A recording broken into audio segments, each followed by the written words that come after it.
Coucou les filles, bienvenue dans ce podcast Livre Couture numéro 7. Je suis Audrey de la chaîne Audrey V du compte Instagram du même nom. Vous pouvez me joindre à l'adresse mail que j'indique ici. Alors, ce podcast était, je crois, assez attendu puisqu'il concerne un livre qui vient tout juste de sortir et que tout le monde commence à recevoir. Enfin, disons, ceux qui l'ont commandé. D'ailleurs, ce livre, on pouvait le précommander au mois de juin, ce que j'ai fait quand j'ai vu l'annonce de sa sortie et de sa précommande possible. Et en le faisant, j'ai eu une petite dédicace de la part de Johanna sur le livre. Donc voilà, c'était le petit plus en le commandant en avant-première, mais bon, c'est pas pour ça que je l'ai fait. C'était en fait pour être sûre de l'avoir quand il sortait parce que je pressens une petite rupture de stock. Alors je ne sais pas dans quel volume Johanna, la créatrice de la marque Atelier Scamite et l'auteur de ce livre, je ne sais pas dans quelle proportion elle a prévu l'approvisionnement de ce livre, mais à mon avis, il va bien se vendre. Je pense qu'il va plaire à pas mal de gens. Je ne vais pas vous dire tout de suite ce que j'en ai pensé, je garde ça pour la fin, mais vous allez quand même avoir une petite idée au fil de ce podcast de mon ressenti sur ce livre. Donc c'est un livre que vous allez trouver au prix de 26 €. Je vous mettrai le lien si vous voulez l'acheter directement. Le livre s'appelle Ma blouse sur mesure. Et on vous précise 3 choses. On vous précise que vous allez pouvoir adapter à votre morphologie, personnaliser à l'infini et soigner les finitions.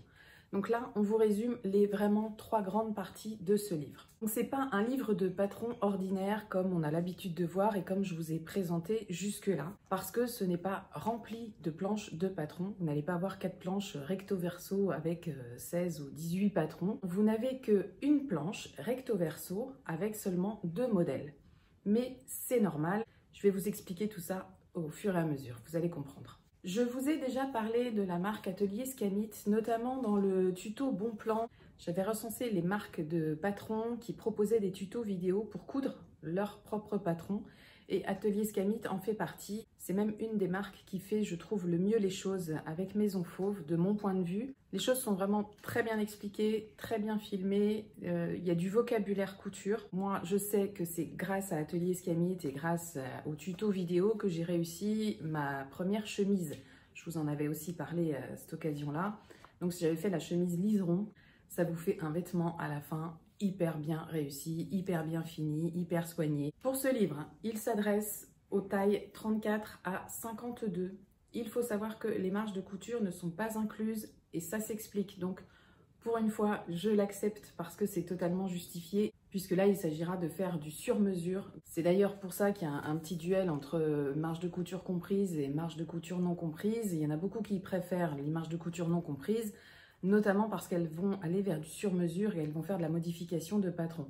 Donc là, c'est vraiment l'objet de ce livre, donc c'était logique qu'il n'y ait pas de marge de couture. Par contre, les marges de couture vous sont évidemment indiquées à chaque fois. Vous n'allez pas vers l'inconnu sans être guidé, tout est bien expliqué. On vous dit quelle marge rajouter et où et comment. Ça, c'est pas le souci, vous serez aidé. Par contre, vous ne pourrez coudre que du chêne et trame pour ces blouses. Bon, ça paraît un peu logique. N'allez pas tenter du jersey, je pense que c'est pas approprié, c'est même fortement déconseillé. Voilà, les mailles sont quand même plutôt déconseillées. Donc chêne et trame avec, on nous dit, une élasticité vraiment maximum de 10%. Donc pas d'élastane. En tout cas, c'est déconseillé dans ce livre. Pour vous en parler correctement et pour faire bien les choses, je suis allée au bout, évidemment. C'était important pour moi d'aller au bout et de ne pas juste vous parler des pages les unes après les autres sans pouvoir les commenter. J'ai donc réalisé un modèle de blouse en suivant toutes les étapes. Donc je suis passée par la création d'une toile pour ensuite réaliser ma blouse, mais je vais vous expliquer tout ça. Je vais aussi vous présenter les planches de patron comme je le fais à chaque fois pour les livres couture. Donc vous aurez une petite vidéo là-dessus. J'ai fait quelques rushs pendant la construction de ma toile essentiellement. Donc je pense que je pourrais les diffuser au moment venu dans la vidéo, même si c'est pas filmé top qualité, mais ça pourra quand même être des éléments en plus sur ce livre. Je n'ai pas encore pris le temps de regarder ce qui se disait et se faisait déjà sur ce livre sur YouTube. Je le ferai avant de diffuser ce podcast, mais comme je veux le diffuser assez tôt pour que vous puissiez vous faire votre avis, mais si je trouve des choses d'ici là, je ne manquerai pas de les insérer pour que vous ayez un maximum de choses à voir en plus de mon podcast. Je vous le disais en intro, ce livre compte 3 parties. Je vais détailler avec vous ces 3 parties. Et je précise tout de suite que vous ne pourrez pas vous passer d'une des 3 parties. Voilà, les 3 parties sont vraiment impérativement à suivre. C'est pas une partie information qui sert à rien, non. Vous allez avoir besoin de toutes les infos. En sortant du livre Coudre le stretch, je vous avouais il n'y a pas longtemps que j'avais été un petit peu saoulée de devoir aller d'une page à l'autre pour construire un t-shirt. Là, on est un petit peu dans le même exercice, mais en beaucoup plus light, je trouve quand même en mieux fait. Donc oui, les choses sont pas, vous n'avez pas une fiche pour faire votre blouse de tel type. Non, il va falloir vous balader encore une fois dans le livre. Alors moi, j'ai déjà mis mes petits marque-pages sur les 3 parties et ça m'a suffi de travailler comme ça. J'ai vraiment travaillé comme ça pour créer ma toile et pour coudre ma blouse et j'ai pas rencontré de difficultés. J'y ai mis de la bonne volonté, certes, mais j'ai pas rencontré de difficultés. Je n'ai pas eu l'impression d'être perdue comme j'avais eu l'impression de l'être dans le livre Coudre le stretch. Donc c'est quand même un bon indicateur déjà pour moi. En plus de ces 3 parties, vous avez aussi une petite partie d'introduction. Donc je vais vous mettre quelques images qui sont dans le livre pour que vous ayez une idée de ce que vous allez pouvoir réaliser, mais toutes les images, toutes les créations possibles ne sont pas reprises. Mais c'est vrai que c'est bien qu'il y ait des images parce qu'on ne peut pas s'imaginer pouvoir faire tout ça avec seulement 2 patrons. Ça paraissait quand même assez fou. Et en fait, si, les choses sont possibles. Donc je vous mets quelques images, vous allez voir. Donc il y a des blouses, on peut partir sur un chemisier par exemple. On peut partir sur une robe, j'y aurais pas pensé, mais oui, évidemment. Sur une blouse à col carré, à col rond, à col en V. On peut partir sur une lavalière, on a un petit col volant par exemple. Sur les manches c'est pareil, vous allez jouer sur les longueurs de manches, sur la largeur, sur le poignet de manche ou pas, sur des poignées rapportées. En combinant tout ça, j'imagine qu'on peut faire énormément de choses. Elles sont pas listées et je trouve ça plutôt bien qu'on ne nous mette pas un chiffre pour nous impressionner. Truc que j'avais pas du tout aimé avec le Briac où on nous annonçait 96 versions possibles. Quelques-unes nous sont montrées là. Je pense qu'elles ne sont pas toutes représentées là. Et c'est nous qui allons en fait compléter ce petit catalogue de schémas techniques. On va forcément faire des propositions qui sont pas reprises là en images. Avant d'attaquer les 3 grandes parties du livre, on vous recommande quand même quelques trucs qu'il est bon de savoir pour ce qui est du matériel nécessaire. Alors, c'est toujours pareil, je pense qu'on nous recommande toujours un maximum de matériel, mais on peut se passer d'un maximum de choses qui nous sont recommandées.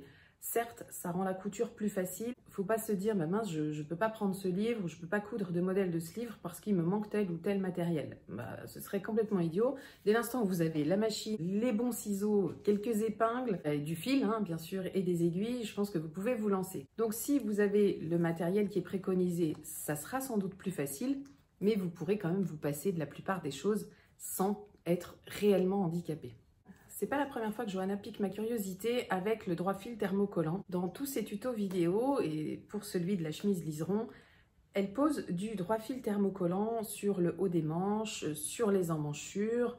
Et je me disais, mais enfin quand même, on peut se passer de ça. Alors, comme ça a piqué ma curiosité, j'en ai quand même acheté au final. Et j'ai voulu voir ce que c'était. Donc, vous savez peut-être déjà ce que c'est.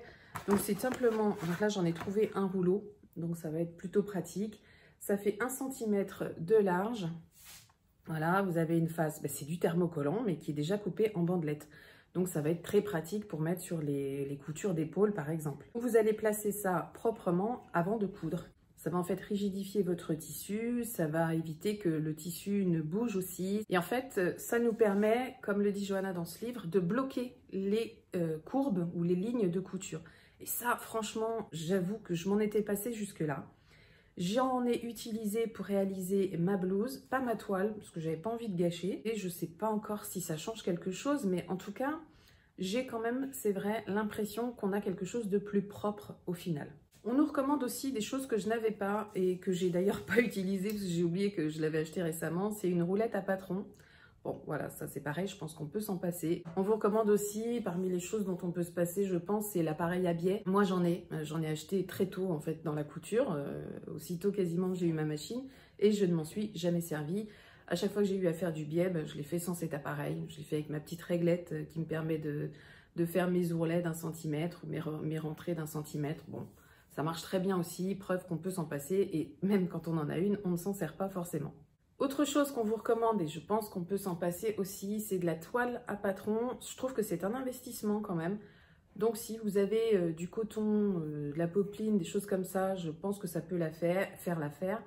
Je m'avance peut-être en disant ça, parce que j'imagine bien que s'il existe de la toile à patron, c'est qu'elle a des propriétés, des caractéristiques que n'a pas un autre tissu.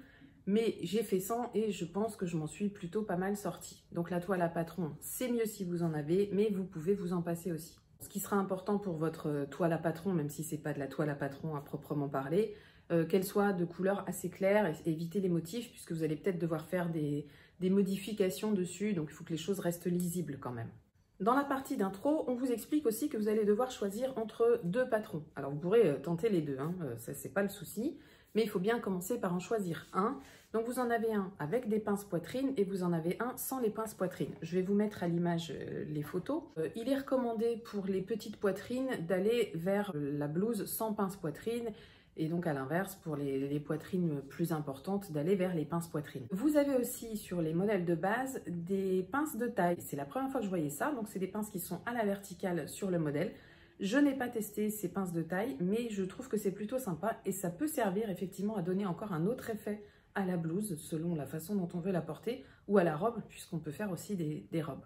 On vous conseille aussi sur le choix du tissu, donc je l'ai dit au début, du chêne et trame uniquement. Et on vous aide aussi à définir le métrage de votre projet, comment évaluer le métrage dont vous aurez besoin. Et on vous apporte, moi c'est une partie que là j'ai vraiment lu avec attention parce que je trouve que là elle a vraiment toute son importance, du vocabulaire technique. Il y a une partie vocabulaire technique que Johanna utilise régulièrement d'ailleurs dans ses tutos. Donc, il est mieux de savoir réellement de quoi elle parle et pourquoi pas s'imprégner de ce vocabulaire technique et essayer de l'utiliser un maximum ensuite. Je pense que c'est pas inutile et on se sent peut-être un peu moins perdu à force de l'utiliser quand on lit un bouquin comme ça ou qu'on accède à d'autres patrons. Donc, j'ai appris des choses quand même, comme bloquer les coutures, là, avec le 3 fils thermocollant. C'est vrai que c'est un mot que j'avais pas en tête, mais j'ai appris d'autres choses. Vous regarderez si vous achetez le livre. Vraiment, c'est une partie que je vous recommande de lire et de relire du coup. Une fois qu'on a terminé cette partie d'intro, on passe donc à la première partie. C'est créer un patron qui nous va. Vous allez voir, j'insiste bien parce que le distinguo entre la première partie et la deuxième partie ne tient qu'à 2 mots, mais il est important. Donc, créer un patron qui nous va. C'est donc dans cette partie que vous allez choisir votre patron de base. Donc c'est le patron qui va être la base de toutes vos modifications ensuite. On vous aide à prendre vos mesures et à bien choisir votre taille. Je vais vous mettre le tableau des tailles pendant que je parle. Si vous êtes entre deux tailles, on vous dit toujours de prendre la taille au-dessus. Mais on vous explique aussi que si vous êtes entre plusieurs tailles, on insiste quand même sur le fait que pour une blouse, il faut vraiment retenir les mensurations de votre carrure et de votre tour de poitrine. Ça, c'est vraiment les 2 mensurations que vous devez prendre en compte pour choisir la taille de votre vêtement. J'ai choisi ma taille, j'ai cousu mon patron de base en taille 42. Je vous montre ça. Alors, je vais attaquer le décalcage du patron. Donc moi, j'ai choisi la blouse femme avec poitrine et je vais la couper en 42, donc c'est la couleur bleue. Alors j'ai eu une astuce géniale dans les commentaires de je sais plus quelle vidéo, je vais pas attendre une prochaine vidéo pour en faire l'annonce de ce commentaire génial. C'est que quand vous décalquez, par exemple sur la planche là de patron d'atelier Iskamite, là je n'ai pas stabiloté parce qu'il y a quand même des couleurs et c'était quand même assez lisible. Mais si ça vous arrive de devoir stabiloter, au lieu de stabiloter, on m'a dit, mais pourquoi tu n'utilises pas un stylo friction et tu passes ensuite un coup de fer sur la feuille? Et j'ai essayé, ça marche très bien. Donc oui, l'idée, elle est quand même pas mal. Alors certes, c'est un peu moins voyant que le stabilo, mais en prenant une couleur qui contraste, ça peut marcher. Et faites un petit essai quand même avant de repasser votre papier, parce qu'il y a certains papiers sur lesquels l'encre risque de glisser un peu, même si normalement, ça ne doit pas être le cas. Mais voilà, faites un petit essai avant le repassage et si ça fonctionne, top. Donc merci. Je ne sais plus qui m'a donné cette info, je ne l'ai pas retrouvée parmi la tonne de commentaires. Mais en tout cas, merci à toi. Si tu te reconnais, manifeste-toi, ce sera sympa. Donc, je vais choisir ma bâche pour décalquer tout ça et je vais mettre tous mes petits repères. Je vous reprends juste après. Donc moi, j'ai choisi la taille 42 et la blouse pince poitrine. J'ai donc décalqué les 3 pièces du patron sur la planche de patron et c'est à ce moment-là que vous devez déterminer vos marges de couture pour reporter sur votre patron avant de le découper si vous le faites sur du papier, du calque, de la bâche comme moi. Donc là on vous explique bien où reporter quelle marge de couture. Alors je viens de tout décalquer, ça m'a pris peut-être bien une demi-heure, 3/4 d'heure. Hein. Mais bon, il faut le faire bien une fois. Donc en fait sur chaque pièce, j'ai repris les parties qui peuvent me servir pour plusieurs patronages. Donc là, on a les manches. J'ai bien tracé toutes les lignes. Alors, ne faites pas comme moi. N'oubliez pas vos marges de couture tout de suite. Enfin, là, je les ai rajoutées, mais j'avais oublié. Donc ça, c'est le devant. Et donc, vous le voyez, moi, j'ai fait l'option pince. Qu'est-ce que j'ai d'autre? Et ben voilà, j'ai le dos aussi. Et voilà, ça donne ça. Maintenant que tout ça est fait, je ne sais pas si c'est le plus dur, mais en tout cas, je pense que c'est le plus chiant. Voilà, donc je vais ranger tout ça. Vous voyez, cette petite bâche qui ne prend pas de place. Je trouve ça tellement pratique. Mais je vais regarder ce qui m'attend comme étape ensuite. Et vous passez ensuite à la découpe de votre tissu dans votre toile à patron. Donc moi, là, j'ai pris une popeline de coton d'assez mauvaise qualité que j'avais eu chez Dries & Stoffen. Ça devait être 2 € le mètre, donc je ne m'attendais pas à mieux. Et c'était un peu ça l'objectif, c'était de faire des toiles. Donc là, elle n'a jamais eu autant son sens, cette popeline de toile. Donc ça y est, j'ai découpé ma toile. Donc j'ai découpé mon patron, j'ai mis tous mes repères, j'ai mes pinces, j'ai mes manches. Alors ne faites pas comme moi, c'est-à-dire que j'ai fait mes manches, j'ai choisi donc l'option manche courte. Par contre, j'ai oublié de rajouter la marge de couture pour le bas de la manche. Donc, je ferai peut-être pas d'ourlet sur ma toile, mais juste pour voir si la longueur est la bonne, en se contentant de rajouter simplement cet ourlet. Voilà, donc tout est prêt. Je vais maintenant passer à l'étape suivante, c'est-à-dire la couture. La couture, et puis on verra s'il y a des ajustements à faire ou pas. J'espère que non. Franchement, j'aimerais bien que tout soit bien tout de suite. Hein. C'est quand même vachement mieux. Surtout, on n'oublie pas de placer ses repères. Donc, je vais vous montrer ce que ça donne sur ma bâche, par exemple, même si vous l'avez déjà vu dans les petites vidéos. Donc, on n'oublie vraiment pas de reporter tous ces crans, vraiment, et toutes ces lignes. Donc, vous avez la ligne de carrure, la ligne de poitrine, la ligne de taille et la ligne de hanche. Et là, vraiment, tout est hyper bien expliqué. Tout est là. Il faut vraiment tout tracer. Vous avez vos crans de repère pour les manches, pour l'assemblage. Vous avez, bon, vous dit le droit fil. Là, vous devrez découper au pli. J'ai pas mis la taille sur mon truc, mais bon, je sais que c'est 42. De toute façon, ça va être le patron de base. Et je vous conseille de vous créer vraiment une petite pochette avec une fiche pour ça. Parce que vous allez être amené sans doute peut-être à faire des modifications. Et je trouve ça bien de noter votre évolution de modification. Peut-être que ça pourra vous servir pour la suite, pour d'autres patrons, si vous voulez modifier d'autres blouses qui ne sont pas forcément dans ce livre. Donc dans cette première partie, vous êtes ensuite guidé pour coudre votre toile. Je vais vous mettre une image pour que vous voyez un peu comment les choses sont faites. On vous a pris une photo et on vous explique ensuite avec un peu de texte ce que vous devez faire. Donc ça, c'est de la couture basique. Moi, j'ai choisi un fil noir pour bien contraster puisque vraiment c'est une toile et je n'avais aucune intention de la porter, donc ça m'allait très bien. On vous recommande de bloquer les coutures, donc avec le droit fil thermocollant. Je ne l'ai pas fait, je l'avais dit, je ne l'ai pas fait pour ma toile. Envie de gâcher en fait parce que c'est pas donné non plus le droit fil thermocollant, je sais plus combien c'est, mais c'est peut-être bien 10 € je crois ce rouleau là. Bon, il y a 50 mètres, donc vous allez dire c'est pas cher, 10 € 50 mètres, mais je pense que ça va aller vite. Si je l'utilise régulièrement, le rouleau il va quand même vite fondre. Et puis bon, pour une toile j'estimais que c'était pas nécessaire, mais chacune fera comme elle veut de toute façon. Vous allez suivre toutes les étapes de couture qu'on vous recommande, sans oublier de laisser une épaule ouverte, puisque vous n'allez pas coudre toute la largeur d'épaule d'une des deux épaules, puisqu'il va falloir enfiler votre blouse et vous n'aurez pas d'autre moyen qu'en laissant une ouverture. Donc tout est bien précisé, mais il est vraiment important de suivre toutes les étapes qui sont données. D'ailleurs, dans le livre, vous avez une série d'étapes impératives qu'il faut impérativement suivre, et vous en avez d'autres qui viennent se greffer et qui, elles, ne sont pas obligatoires, donc vous pouvez vous passer. Donc elles sont identifiées par des codes couleurs, donc ça ne pourra pas vous échapper. Une fois que vous avez cousu votre toile, vous passez à l'essayage et c'est là que vous remarquez ce qui ne va pas. Pour vous montrer ma toile, Donc c'est quand même hyper bien foutu pour la toile, on vous explique tout bien comme il faut. J'ai cousu avec du fil noir, hein, donc c'est pour ça que vous voyez des choses comme ça affreuses. J'ai un mannequin pour la couture, je ne l'ai pas utilisé.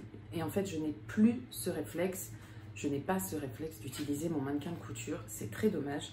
Je pense que là pour le coup ça aurait été vraiment utile. De toute façon c'est pas grave parce que je pense refaire quand même cet exercice et me resservir. Du coup je vais vraiment essayer de penser que j'ai un mannequin et qu'il est bien de m'en servir, surtout pour faire du patronage. Ça non plus c'est pas obligatoire les filles, si vous n'en avez pas vous pouvez vous en passer. D'ailleurs j'en suis encore la preuve puisque je ne l'ai même pas utilisé alors que j'en ai un. Si vous l'avez et que vous vous en servez, par contre je pense que c'est sans doute mieux, effectivement. Et là on vous dit de laisser ouvert et de ne coudre que sur 4 cm. J'ai un doute sur ma carrure. Là, j'ai fait la taille 42. Je ne sais pas trop ce que vous allez m'en dire. Je trouve qu'au niveau de la poitrine, c'est bon. Donc j'ai les pinces poitrine, ça me paraît très bien. C'est au niveau de la carrure des épaules, peut-être un peu au niveau de la largeur des manches. Mais la largeur des manches, on peut la retravailler ensuite. Je vais regarder ce qu'il est proposé de faire pour les épaules. Peut-être que simplement en réduisant ma marge de couture, ça peut le faire. Je reviens. Il va donc falloir passer aux ajustements nécessaires. Si vous faites comme moi et que c'est votre premier essai d'approche du patronage, eh ben vous êtes bien contente d'avoir un livre qui vous guide pour vous dire comment faire. Donc moi, mon vocabulaire était quand même un peu faiblard. Heureusement qu'il y a ce petit dictionnaire technique, ça c'est vraiment important pour bien suivre. Donc moi je trouve sur ma blouse, elle me serre trop à l'épaule. Ça c'est mon vocabulaire. Bon, en fait, vous allez retrouver ce vocabulaire-là, mais d'une autre manière dans le livre. Donc, vous allez pouvoir ajuster votre toile si vous manquez d'aisance ou si au contraire vous avez trop d'aisance. On vous explique ce qu'il faut faire dans un cas comme dans l'autre. Vous avez aussi des explications pour corriger la longueur du buste et des manches, pour gérer la pente d'épaule, mais aussi la longueur de la ligne d'épaule et la carrure, ainsi que le tour de poitrine, le tour de taille, le tour de hanche et puis aussi la largeur de la tête de manche. Donc comme mon problème venait de la ligne d'épaule, je suis allée voir le paragraphe que je vais vous mettre là en photo et j'ai suivi les instructions pour faire les modifications sur ma toile. J'ai fait un test sur une seule épaule, je pense qu'il vaut mieux le faire sur les deux. Vous connaissez mon esprit team qui va vite. Je me suis dit, en le faisant sur une épaule, ça me paraît correct. Alors là, ça a fonctionné, mais c'est peut-être pas une bonne idée parce que on n'a pas toujours les épaules hyper symétriques ni qui ont la même taille. Donc il se peut peut-être que vous ayez un ajustement à faire sur une épaule qui soit un peu moins important sur l'autre. Donc mon idée de ne faire que sur une épaule, je ne la recommande à personne. Là, j'ai un souci de carrure. Donc j'ai décousu, pas démonté. J'ai décousu ma tête de manche jusqu'à la ligne qu'on me conseille, jusqu'à cette ligne-là. Donc, c'est la ligne de carrure. Pareil de devant et de dos. Et j'ai même été un peu plus loin parce qu'il est quand même dit qu'on peut descendre un peu plus si on sent un peu trop à l'étroit. Donc, je suis allée un petit peu en dessous de ça. Et je vais reposer mes manches sur mon buste en réduisant ma marge de couture. Là, elle était à 1, je vais faire 0,5 je pense, je vais voir. Donc pour régler mon souci d'épaule, j'ai dû découdre la tête de manche entre les lignes de carrure dos et devant. Donc c'était carrure ici et je l'ai fait sur chaque côté. Et en allant un petit peu plus bas que ces lignes puisque, donc vous voyez, en fait j'ai repris. Moi, je suis allée un peu plus bas et j'ai élargi en fait à partir d'ici. Donc tout ça, c'est rajouté. On vous explique qu'il faut avoir un angle droit, qu'il faut faire une courbe qui reste une courbe. Bon. Et si je suis allée un peu plus bas que la ligne de carrure, c'est parce que je trouvais que ça me serrait un petit peu aux épaules. Donc il est dit que si on a la sensation d'être serré aux épaules, eh ben, on peut descendre un peu plus bas que la ligne de carrure pour que ce soit encore plus confortable. De cette façon, je suis un peu plus à l'aise. J'ai décousu, j'ai pas repassé, j'ai vraiment redécousu. Donc à peu près de là jusqu'à à peu près pareil dans le dos. Et j'ai recousu sur une marge de couture bien plus réduite. Je dois être à 0,5 et juste avant, je devais être à 1. Donc quand même, ça je vous voyez, je ne l'ai pas fait ici. Et ici, c'est quand même plus serré. Je suis plus à l'étroit. Là, je suis déjà un peu plus à l'aise. Alors c'est dommage. Parce que ça, j'aurais peut-être dû faire de l'autre côté en fait pour tester. Bon, je vais encore essayer quelques ajustements parce que j'aimerais bien trouver une solution dans le 42. On verra s'il faut que je retouche à la poitrine ou pas. Je vais voir. J'ai l'impression que alors, ça vient aussi du tissu parce que le tissu est quand même hyper rêche et carrément pas agréable à coudre. Mais je peux pas en être sûre.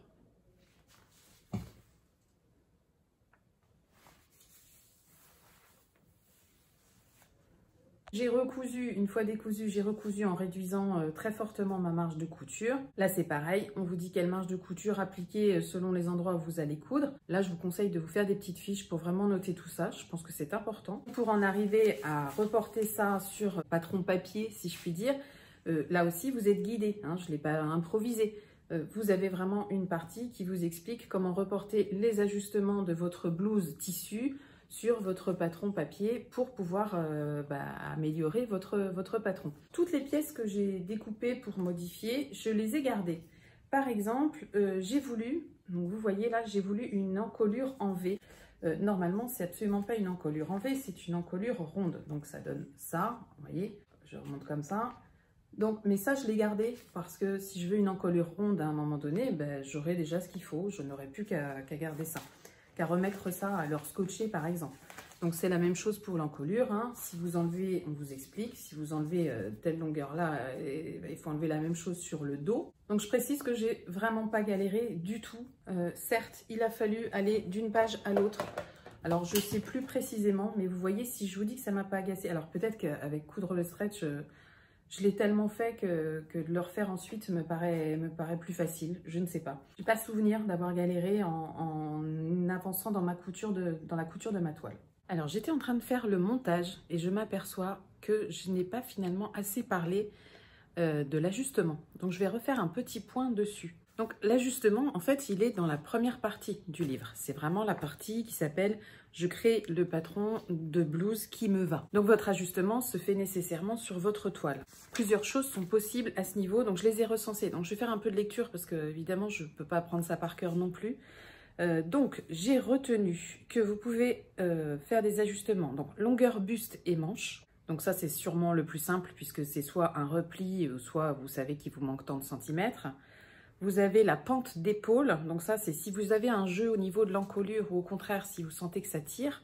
Donc là vous allez travailler sur la pente d'épaule. Vous allez travailler sur la longueur de la ligne d'épaule et sur la carrure. Vous pouvez travailler sur les deux en même temps parce qu'elles peuvent être liées visiblement ces modifications ou séparément. Donc ça c'est si c'est trop long ou trop court au niveau de l'épaule et là si vous êtes trop serré. Vous allez pouvoir jouer sur le tour de poitrine. Donc là il y a deux méthodes différentes. Et vous allez devoir choisir selon le patron de base que vous aurez. Si vous avez pris avec pince poitrine ou sans pince poitrine, la méthode ne sera pas la même. Vous allez aussi pouvoir déplacer la pince poitrine si celle-ci se place mal quand vous essayez votre toile. Donc là, on vous explique la technique du FBA, donc le Full Bust Adjustment. Donc, vous allez pouvoir ajuster le patron. Donc, ça, c'est pour les fortes ou très fortes poitrines. Donc là, il s'agit uniquement de travailler sur le modèle avec pince poitrine, hein, évidemment. Ça tient en quelques lignes, hein, ce que vous devez faire. Vous allez ensuite pouvoir faire des ajustements sur le tour de taille. Vous allez pouvoir diminuer votre tour de taille en ajustant le cintrage, puisqu'on a des pinces de taille. Ou alors, au contraire, vous allez pouvoir l'agrandir en supprimant les pinces de taille si vous les aviez faites. Vous allez pouvoir aussi jouer sur le tour de hanche pour le diminuer ou pour l'agrandir. Là, on vous explique, à chaque fois, en fait, les explications tiennent en quelques lignes. Vous allez pouvoir intervenir sur la largeur de la tête de manche pour jouer sur l'aisance, si vous êtes trop serré ou si, au contraire, c'est trop large. Et ensuite, une fois que vous avez défini tous ces ajustements, que vous les avez faits sur votre toile, en tout cas, vous les avez imaginés, vous allez pouvoir reporter tout ça sur votre patron. J'ajoute aussi, tant que je fais une incruste, que je ne vais pas pouvoir en fait raconter le livre. J'ai eu des commentaires de personnes qui attendent ce podcast et qui ont réagi sous d'autres vidéos dans lesquelles j'annonçais que ce podcast allait bientôt arriver. Des gens qui me disaient ah, justement, moi j'ai hâte de découvrir telle ou telle méthode. Mais je ne vais pas vous montrer ce qu'il faut faire, je ne vais pas vous dire toutes les pages parce que sinon il n'y aurait plus d'intérêt à faire un livre. Donc non, moi ce que je veux faire, c'est vous présenter son contenu, vous dire comment ça fonctionne, ça je pense que j'ai plutôt bien réussi, vous dire comment moi je l'ai appliqué, donc ça aussi j'ai réussi, et vous dire comment vous allez pouvoir passer de j'imagine ma blouse, ah je la porte. Parce que là, du coup, c'est possible. Et je ne l'ai pas précisé, mais je vais le faire ici aussi. Moi, je suis passée de l'ouverture de ce livre jusqu'à la couture de ma blouse sur 2 jours, en fait. J'ai pris 2 fois. La première fois, j'ai dû faire une séance de 2 heures et le lendemain, j'ai pris une séance de 2 heures aussi. Donc, en 4 heures, je dirais, je suis passée de j'ouvre ce livre et je le découvre à je porte ma blouse en 4 heures. Ça me paraît quand même hyper raisonnable comme temps passé. Chacune travaillera à son rythme, de toute façon. C'est pas un concours de vitesse. J'espère faire au mieux, mais évidemment, je ne vais pas pouvoir vous lire le livre tel qu'il est écrit. L'intérêt, c'est quand même que vous alliez le découvrir si ça vous intéresse. Je pense que si ça vous intéresse, vous le savez déjà. Voilà. Et si ça vous intéresse pas, bah, vous le savez sans doute déjà aussi. Et une fois qu'on a fait ça, eh bien, on passe à la deuxième partie, qui est créer le patron qui nous plaît. Donc en première partie, c'est le patron qui nous va et en deuxième partie, c'est le patron qui nous plaît. Je vous ai déjà un peu vendu la mèche. J'ai choisi de faire une encolure V pour la blouse que je voulais faire. J'ai pris une option manche courte. Quand je l'ai décalqué, la manche, bah, je l'ai décalquée entièrement hein, avec tous ses repères. Et puis, je voulais la version manche courte, donc j'ai découpé. Par contre, ne faites pas comme moi. Pour faire ma toile, j'avais oublié de mettre les marges de couture en bas de mes manches. Mais c'est pas grave puisque c'était une toile. Donc, ne pas oublier d'y penser une fois que vous passez à la couture de votre blouse, par contre. Donc, sur les manches, bon, bah voilà, ça c'est l'autre partie, pareil, que je vais garder soigneusement. Bah, vous avez plusieurs longueurs de manches. Là, on vous précise que c'est la hauteur de coude. Donc, c'est pareil, si votre coude n'arrive pas à cette hauteur-là, bah, peut-être que vous allez pouvoir le corriger. Ce sera expliqué dans le livre. Vous avez une ligne ici aussi pour la manche. Ça, je pense que je m'en servirai si je fais des manches longues. Ça va être pour élargir un peu. Donc, on va vous expliquer comment découper pour élargir votre manche et que ça reste harmonieux dans votre cousette. Donc, vous avez la longueur manche 7/8e, manche longue et manche courte. Et vous avez aussi différentes options sur le haut de la manche pour faire des mancherons. Vous pouvez faire des mancherons courts ou des mancherons longs ou simplement une manche courte. Donc ça, c'est quand même des options pas mal. Vous allez voir que ça va vous aider à faire plein de modèles. Moi, je ne suis pas très fan des mancherons, donc je pense que je n'y viendrai pas. Moi, je vais vraiment jouer sur la manche courte, la manche 7/8e et la manche longue. Je pense que c'est vers ces 3-là que je vais aller. Pour créer le patron qui nous plaît, c'est là qu'il y a plein d'options qui nous arrivent. Dans les choses que vous pouvez ajouter dans votre patron, c'est quand même plutôt vaste. Là, je vais prendre le livre avec moi parce que je n'ai pas tout retenu et puis tout ne m'intéressait pas au moment où j'ai cousu moi ma blouse. Donc, par exemple, les pattes de boutonnage et les fentes. Donc là, on vous explique hein, très clairement, je vais vous mettre la photo, comment vous allez pouvoir ajouter une patte de boutonnage. C'est vous qui allez la dessiner. Donc, vous partez toujours de votre patron de base. D'ailleurs, j'aurais dû le dire avant, mais quand vous allez, mais c'est écrit dans le livre de toute façon, quand vous allez reporter votre patron, pensez à le faire 2 fois. Parce que je me suis aperçue de l'utilité de faire ça et moi, je ne l'ai pas fait. Tini qui va vite. Mais le reporter 2 fois, c'est bien parce que je pense que c'est même un minimum. Une fois que c'est fait, bon, bah, ça va quand même beaucoup plus vite ensuite. Parce que vous allez avoir un patron encore vierge de modifications et vous allez en avoir un autre sur lequel vous allez tout apporter au fur et à mesure. Et ça vous servira quand même de repère d'en avoir un vierge qui n'a pas encore été modifié. Je pense que ça peut être utile pour faire d'autres modifications ensuite. On vous explique comment tracer votre patte de boutonnage. On vous explique comment placer vos boutons, évidemment, si vous faites un chemisier. On va vous expliquer comment faire une encolure en V sur un chemisier. Donc, c'est quand même une autre option. On va vous expliquer aussi pour faire une fente dans le dos. Si vous ne voulez pas faire de patte de boutonnage ou si vous ne faites pas un col en V, vous voulez être sûr que votre blouse, vous allez pouvoir passer la tête. Donc, on vous explique comment faire une fente dans le dos. Pour ce qui est des encolures, donc là aussi, pas de mauvaise surprise. On vous explique comment ajouter du dégagement à votre encolure, comment la choisir plutôt en V, plutôt arrondie. On vous explique aussi avec quelle profondeur vous allez pouvoir jouer. Vous pouvez aussi avoir une encolure V avec une encolure ronde avec un décrochement en V. Alors ce qui est bien, c'est que Johanna, je crois qu'elle a cousu énormément de choses pour nous illustrer ces modèles. Donc vous la voyez régulièrement dans le livre, elle porte des modèles qui nous sont proposés là à la modification et c'est quand même sympa de se rendre compte. Vous allez pouvoir faire une encolure carrée ou trapèze. Alors vous savez, ma passion pour les encolures carrées, c'est-à-dire aucune. Donc vous pouvez aussi faire une goutte dans le dos, pas seulement une fente mais une goutte. Là aussi on vous explique comment la reconstruire et la rajouter sur votre patron. On vous aide à bien finir vos encolures avec une pose de biais apparent possible, avec une pose de biais plaqué, donc là qui sera sur l'intérieur, une finition lavalière. Alors là j'ai été très surprise qu'on nous propose cette finition, je pense que je la testerai avec une viscose, c'est possible. On vous propose aussi un guide pour la parmenture, parce que certains modèles vont avoir besoin de parmenture. Si vous faites un chemisier par exemple, il faudra ajouter une parmenture. Vous pourrez faire des volants froncés ou plus larges. Ensuite, vous avez la partie de modification des manches. Vous allez pouvoir jouer sur le bas de manche avec vraiment plein d'options possibles qui vont vraiment faire changer de modèle. Vous aurez aussi la possibilité de jouer sur le volume de vos manches, donc plus près du corps, au contraire un peu bouffante, évasée, tulipe. Voilà, tout ça, c'est dedans. Et c'est valable aussi bien pour les mancherons longs ou courts que pour les manches courtes, que les manches 7/8e ou les manches longues. Chaque chose est expliquée, chaque chose est dans le livre. Et vous pouvez aussi oser l'option sans manches. Eh ben oui, ça peut être une option intéressante en été, ça peut permettre de faire de jolies choses aussi.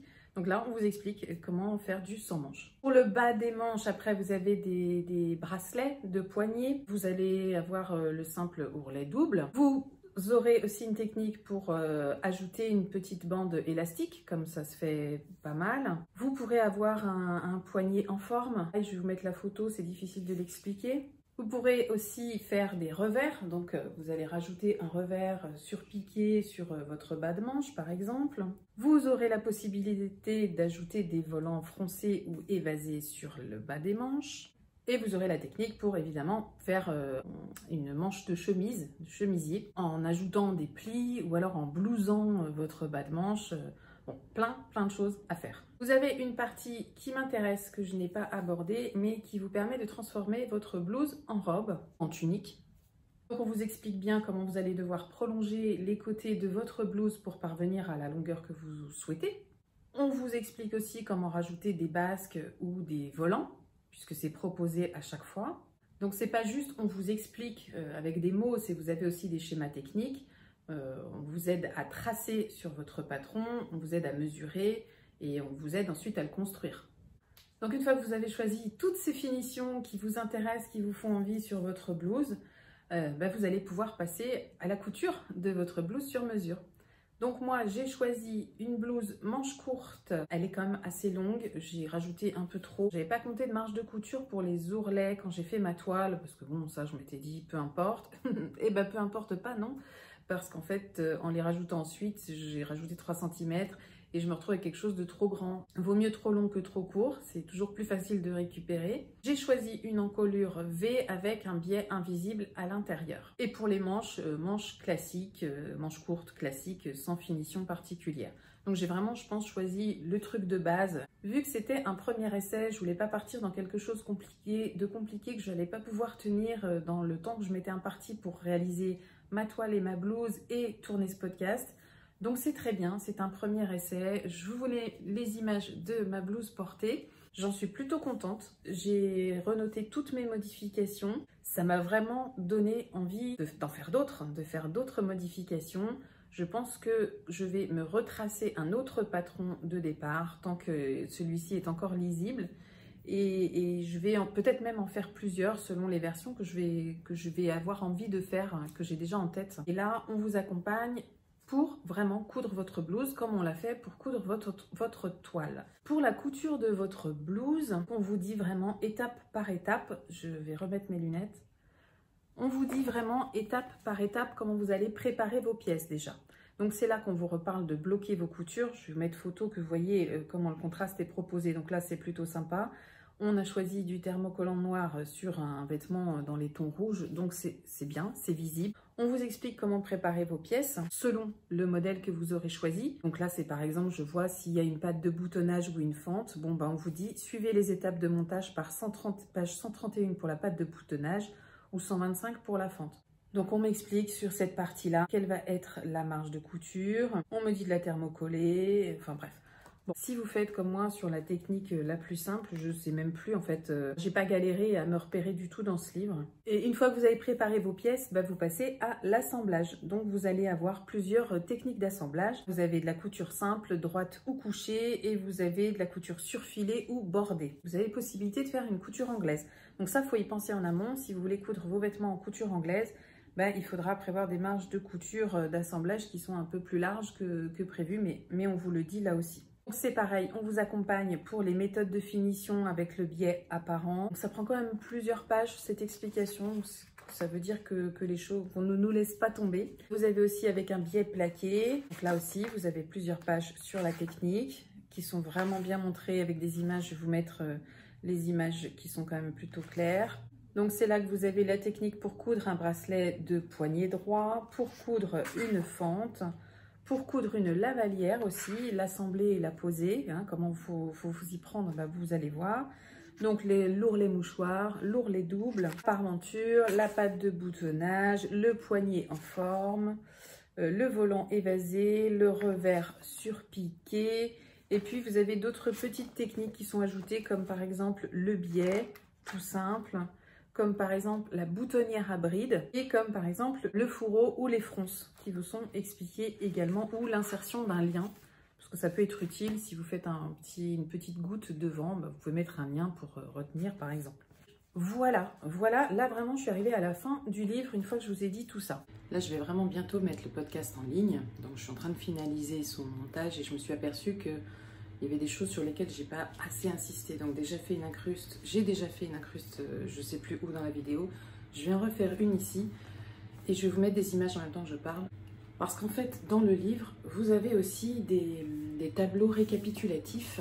Vous en avez 3 ou 4 sur les finitions qui vous sont possibles de faire. Et je trouve que c'est plutôt facile à comprendre quand on a ce tableau sous les yeux. Je vais vous le mettre, mais vu que c'est écrit assez petit à l'intérieur, je ne sais pas si pour vous ce sera hyper utile à moins que vous ayez une grande télé. Donc si je veux une encolure ronde, est-ce que je peux faire de la lavalière? Oui, si mon encolure de devant se prolonge par une patte de boutonnage. Je trouve ça très sympa de nous l'expliquer de cette manière. Si j'ai une encolure en V, est-ce que je peux mettre une lavalière? Encolure totale, sauf 3 cm de part et d'autre du V. Et il faut que je fasse une finition biais plaqué. En fait, on vous indique quand même ce que vous allez pouvoir construire ou pas. Vous n'allez pas pouvoir faire n'importe quoi. Il y a des choses qui ne sont pas réalisables. Et ça, on va vous l'expliquer. Pour les manches, donc vous avez le même procédé pour les manches et vous avez aussi un petit tableau qui vous met l'amplitude que vous devez prévoir sur votre toile pour justement placer vos fronces, si vous en faites, pour placer des manches papillons, des manches pagodes, des choses comme ça. Donc c'est quand même très complet, on ne peut pas dire. Donc pour les manches, on vous regroupe aussi dans un autre tableau récapitulatif.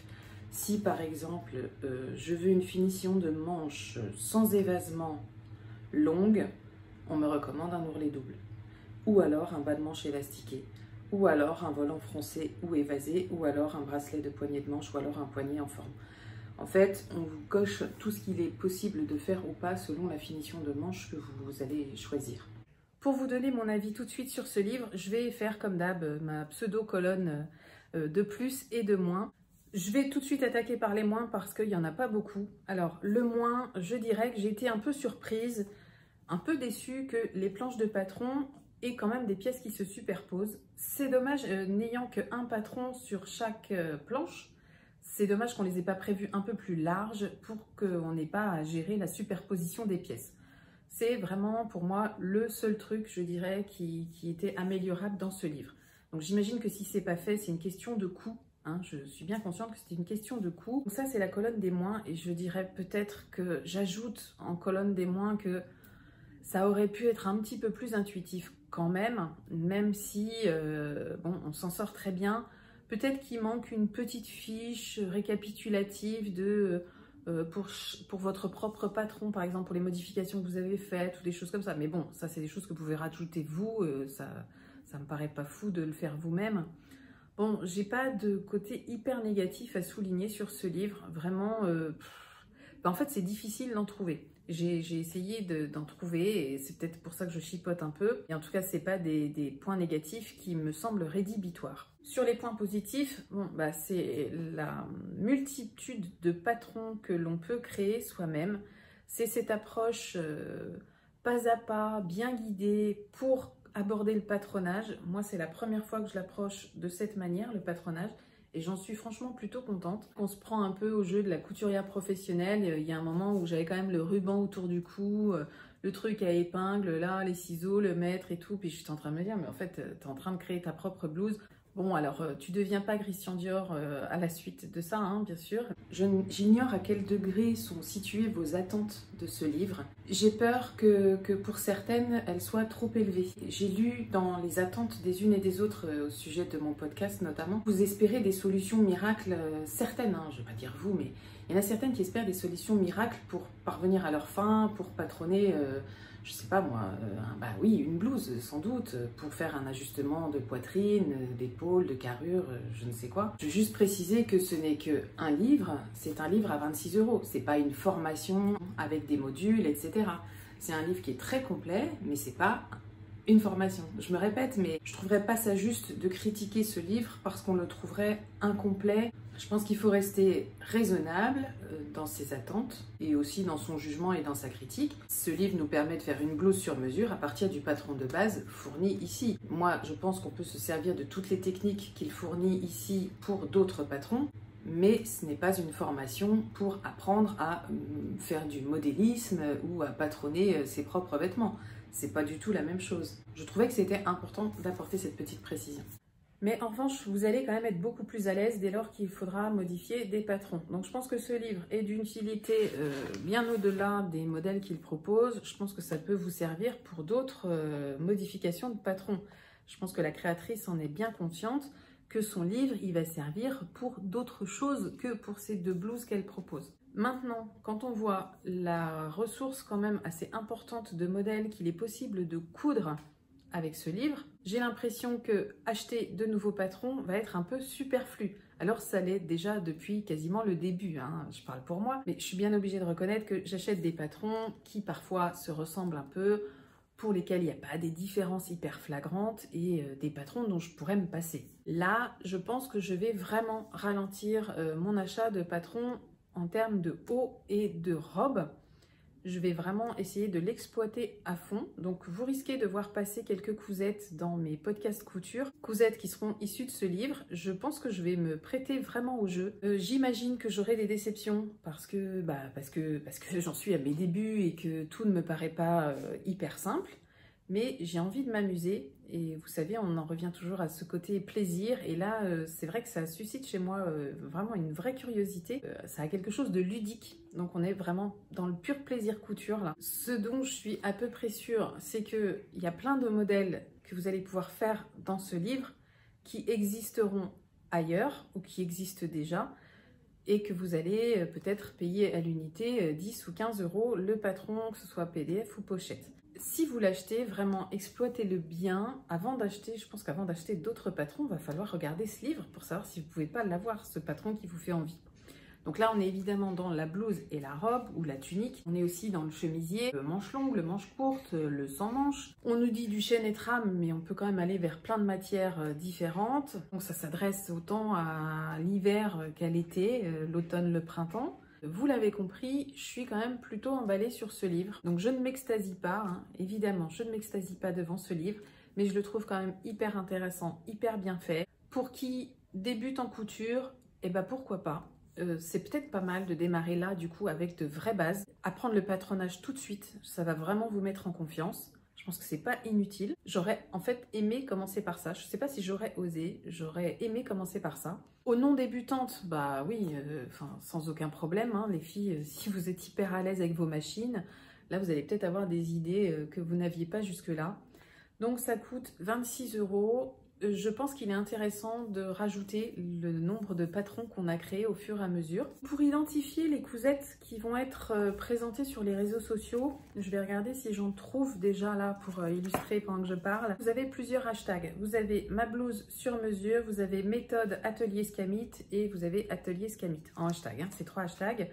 Donc je vais regarder ce qui se fait déjà. Donc il se peut que dans ce podcast, je rajoute un lot à gagner. Donc si je dois le faire maintenant parce que j'ai réussi à bien m'organiser, eh bien je vais faire une petite incrustation et je la fais maintenant.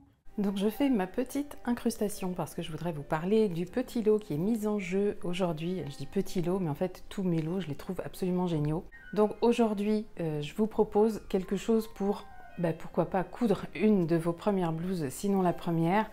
Donc c'est un coupon de tissu qui est mis en jeu dans ce concours et c'est un coupon de tissu qui nous est offert par Manouche Tissu. Donc c'est Marie-Charlotte qui tient cette petite boutique à Toulouse. Donc c'est une boutique d'édition de tissus. J'ai rencontré Marie-Charlotte complètement au hasard de la capsule couture patron gratuit. Je vais vous en reparler plus en détail samedi dans le prochain épisode de la capsule. Donc je vais vous mettre tous les liens en dessous de la vidéo dans la barre de description comme d'habitude. Donc dans cette boutique vous allez trouver des tissus édités mais pas en volume gigantesque et vous n'avez pas un choix gigantesque non plus, parce que les choses sont choisies. Donc si vous ne connaissez pas vraiment, allez faire un tour dans cette petite boutique en ligne. Donc vous allez jouer pour gagner un coupon de tuiles de viscose.